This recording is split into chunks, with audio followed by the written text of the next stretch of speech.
એ કોઈ પાર્ટી છોડે એટલે સીધા એને આપણે ગાળો કાઢવા માંડીએ ને એને વેચાઈ ગયો એવું કહેવા માંડીએ, આ વાત ના ચાલે. આ બધી વાહિયાત વાતો છે.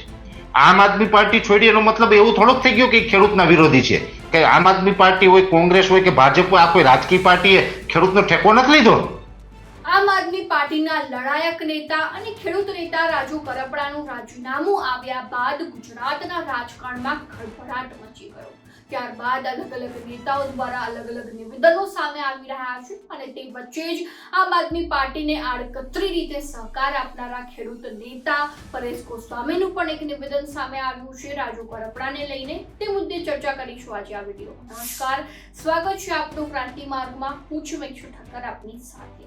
જે રીતે રાજુ કરપડાનું રાજીનામું આવ્યા બાદ આમ આદમી પાર્ટીના અલગ અલગ નેતાઓ દ્વારા જે છે તે કરપડાની સામે અનેક સવાલો ઉઠાવવામાં આવી રહ્યા છે. તેઓ કહી રહ્યા છે કે રાજુ કરપડા વેચાઈ ચૂક્યા છે, ડરી ગયા છે, રાજુ કરપડા ડરપોક છે અને તે વચ્ચે જ પરેશ ગોસ્વામીનું એક નિવેદન સામે આવી રહ્યું છે, જેમાં તેમના દ્વારા એવું જણાવવામાં આવ્યું કે રાજુ કરપડા જે છે તે ખેડૂત માટે લડનારા નેતા છે અને હશે.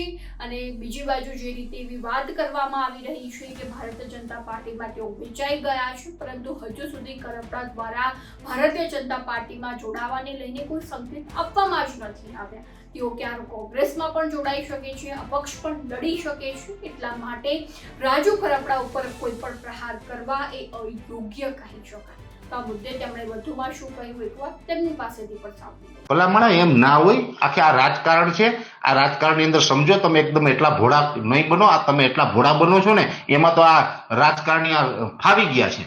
આ રાજુભાઈ કરપડા, આ હું તમને સ્પષ્ટ કહું, રાજુભાઈ કરપડા એક દાયકાથી મારી જેમ એ પણ 10 વર્ષથી સતત લડતા આવ્યા ખેડૂત માટે.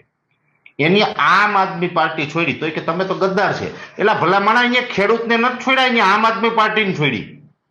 આમ આદમી પાર્ટીને છોડ્યા એટલે ગદ્દાર થઈ ગયા.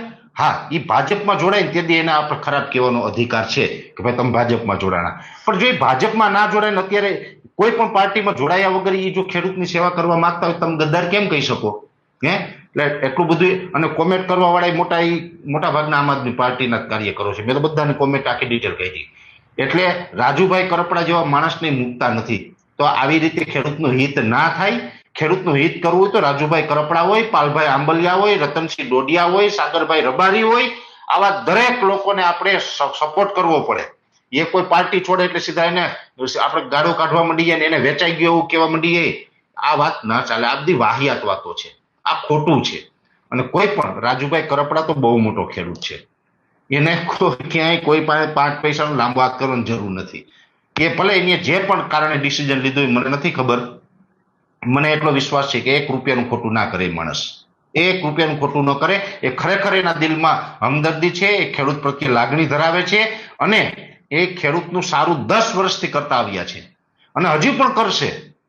હજી નહીં કરે એવું કોણીએ કીધું? હજી કરશે. હું કહું રાજુ કરપડા હજી પણ ખેડૂતનું સારું કરશે. પણ એની આમ આદમી પાર્ટી છોડી. હવે એને જે પ્રશ્ન હોય એ એની અંગત બાબત છે. આમ આદમી પાર્ટી છોડી એનો મતલબ એવું થોડોક થઈ ગયો કે ખેડૂતના વિરોધી છે. કે આમ આદમી પાર્ટી હોય, કોંગ્રેસ હોય કે ભાજપ હોય, આ કોઈ રાજકીય પાર્ટીએ ખેડૂતનો ઠેકો નથી લીધો. રાજુભાઈ કરપડા છે એ બિલકુલ હું એમ માનું કે હજુ પણ એ ખેડૂતના એક નીડર યોદ્ધા છે. હા, આગળ ઉપર પછી કઈક બીજું સ્ટેન્ડ આવે તે દિવસે વાત અલગ છે. અત્યાર સુધી રાજુભાઈ કરપડાને આપણે ખરાબ કહેવાનો અધિકાર નથી. બોટાદમાં કડદાકાંડ થતું હતું. આ કડદાકાંડમાં મળદનો દીકરો લડ્યો અને લડ્યો ને 4.5 મહિના જેલમાં રહીને આવ્યો. આ ખેડૂત માટે જે માણસ 4.5 મહિના જેલ ભોગવી એ જ આપણે જો ખેડૂત તરીકે એને ખરાબ કહેશું તો આ વસ્તુ તો ખોટી છે. જો આવું આપણે કરશું ને તો જિંદગીમાં પણ આપણા બધા ખેડૂતનો ક્યારેય ઉદ્ધાર થવાનો નથી. એટલે હજી પણ કહું, રાજુભાઈ કરપડા હોય, પાલભાઈ આંબલિયા હોય, રતનસિંહ ડોડિયા હોય, સાગરભાઈ રબારી હોય, એક આપણે ભાઈ ગજેરાભાઈ છે, કિસાન સંઘર્ષ સમિતિ છે, ગુજરાત કિસાન સંઘર્ષ સમિતિ, દયાભાઈ ગજેરા, એ પણ ખેડૂત માટે બહુ સારું કામ કરી રહ્યા છે. આવા જે લોકો લડે છે ને એને સપોર્ટ આપો. સપોર્ટ ન આપી શકીએ તો આપણે ઘરે બેસાય, શાંતિ રખાય, પણ એવા માણસનું મોરલ નહીં તોડો. આ દરેક ખેડૂત ભાઈઓને મારી 2 હાથ જોડીને વિનંતી છે.